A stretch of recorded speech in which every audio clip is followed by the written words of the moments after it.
Let me begin with Yeats and a few lines from The Second Coming. Things fall apart. The center cannot hold. Mere anarchy is loosed upon the world. And everywhere, the ceremony of innocence is drowned.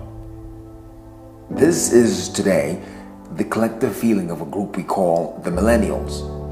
These people somewhere within their late teens and early 30s.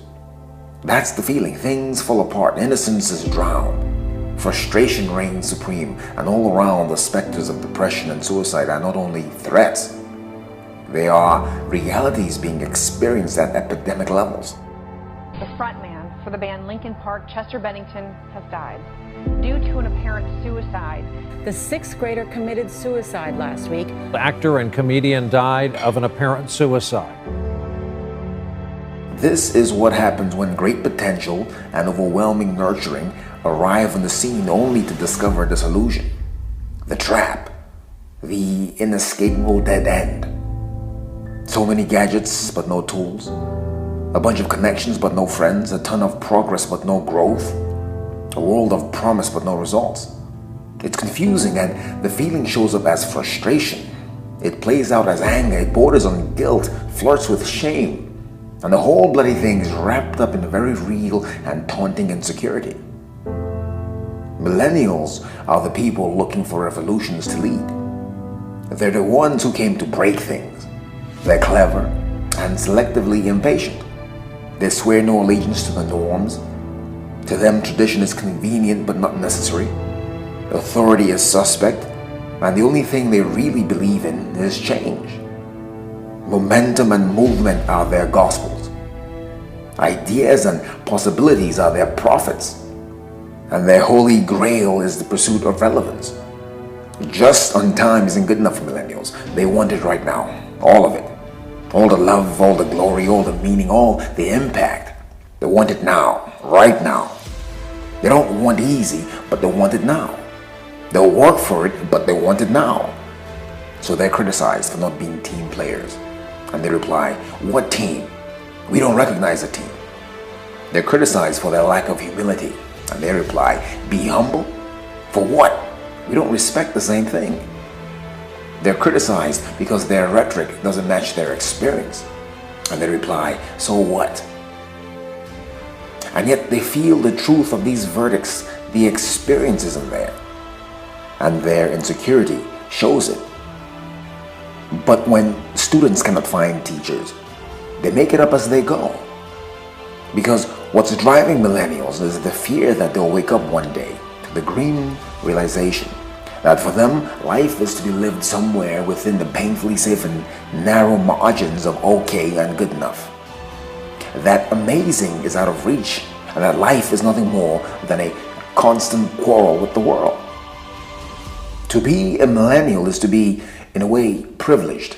And that doesn't mean you've somehow avoided the strains and trials of life. It doesn't mean that you grew up without real issues, or that your family wasn't dysfunctional, or your sense of self and identity weren't compromised, or that the ghosts of where you came from and what happened to you don't still haunt you.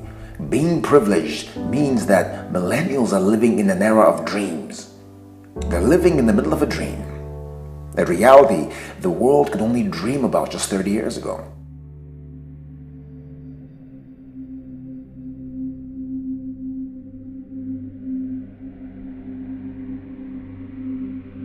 They're living at a time when ideas become realities in a matter of hours, not years, where success is earned but can be hacked. They're living at a time where waiting in line to do anything is an option, not a requirement. They're walking around with more computing power in their pockets and handbags than it took to get to the moon just over half a century ago. Millennials are living in dream times where magic is placed in their hands and the only commandment is go. But they're stuck. They're struggling to push the gates open and they're misunderstood. Their wounds are real and self-inflicted. They crave connection but don't understand relationship. They enjoy sex, but don't understand intimacy. They want love, but don't understand pain. They want impact, but neglect foundation. And everyone seems to be asking the same question. Where is this all going? Well, let me talk to my people. I am a millennial. I was born into this thing in '84, and it's been a wild ride so far. I had some great times in the Midwest, some good laughs, but also some painful nights. I watched my parents try and I saw them walk away. I said goodbye to a good friend in a dream. I couldn't do it in person because she was shot in the head on the way to school. A month later, Columbine happened. I learned a few lessons and got a few scars. And when I looked up, the Twin Towers were falling. 9/11 taught me about fear and what it does to people. We went off to war and I went up to school. Terror alerts and school shootings became the norm. Hidden anxieties and mistrust of authority quietly drowned the last bits of innocence still in me. I heard about a kid called Zuckerberg, and a few years later he changed the world. Then the world collapsed, some bankers got richer and a bunch of people got screwed. We occupied Wall Street for a bit, but that fell apart. Then Obama said, yes we can, and I guess we did, because I woke up one morning and Twitter made a government fall. What a spring that was. I lost my job and went broke chasing a dream. But the student loan people didn't care, they still wanted their money. Then Snowden dropped a bombshell, and that made me feel like an enemy of the state. And now the mission is make America great again? But what am I supposed to do? Trust again? I'm a millennial. We all have our stories. The scripts may be different, but the backdrop is the same. Our collective and undiagnosed trauma is the same. We never learned to heal, so technology helped us run. We grew up as participants of shock after shock. And no time to heal, no time to process. Just on to the next thing and fast. Some of us saw Columbine happen, but all of us caught the grimmer version play out at Sandy Hook. We tried to heal after Columbine, started to feel safe again. Then 9/11 happened. A year later, we're off to war because we believed in something. Then a year after that, we knew we'd been lied to, and weapons of mass destruction became a joke. That destroyed any trust we had in authority, and sent us searching for something to believe in. And 5 years later, the Great Recession happened. And we learned all about moral-free banking. That destroyed our faith and sent us in search of new systems to pull down the old ones. Then we woke up and realized the suffocating realities of student loans. And that took away our hope. So tell me, when were we supposed to heal? How are we supposed to behave when the environment we were designed to thrive in is making us sick? And great things, amazing things happened too.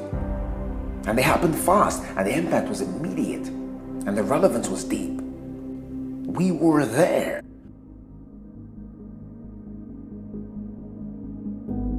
We helped a kid called Zuckerberg change the world.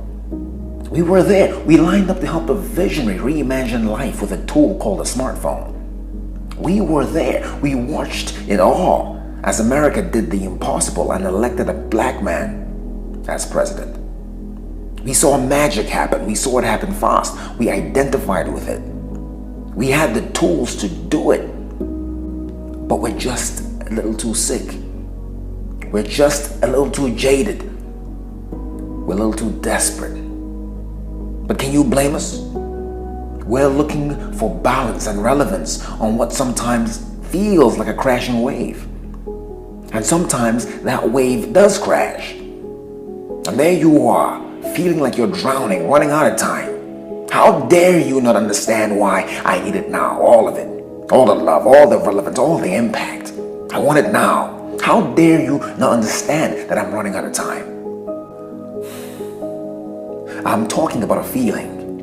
I'm trying to show you a bit of what it can feel like to be us. I'm doing this for you, but I'm really doing this for us.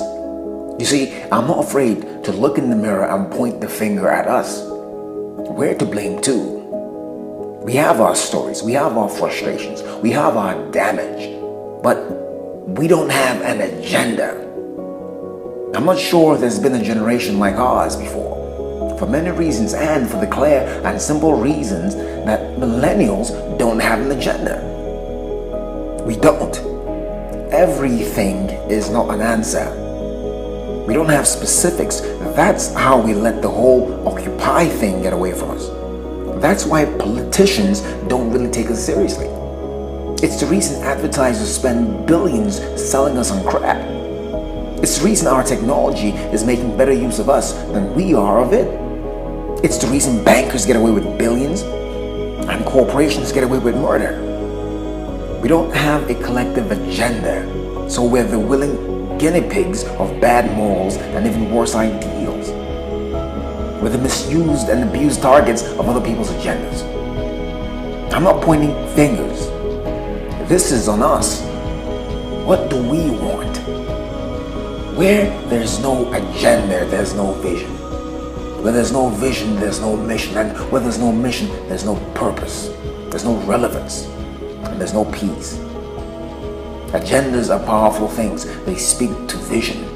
And when there's a vision, there's potential, there's life, there's energy, there's growth. Regret does not offer redemption. It doesn't offer absolution or forgiveness. Regret only offers regret. So, to my people, to the millennials, I say it's time we not only remember, but take to heart that African proverb. Until the lions have their own historians, the hunt will forever glorify the hunter. What do we want our story to be? What do we want to be remembered for? What mark do we want to leave? Our generation has either been burdened or gifted with the greatest opportunity the world has ever known. The history of our generation will be written either by our frustrations and regrets or by our decision to create a different sort of brave new world. A world where the product of our nurture and nature is not simply a shinier version of an old world, but rather the reimagined reality of life, love, compassion, and humanity. Maybe we're the ones who came to create a world where magic is the norm. My name is Angelo, and I'm the motivator.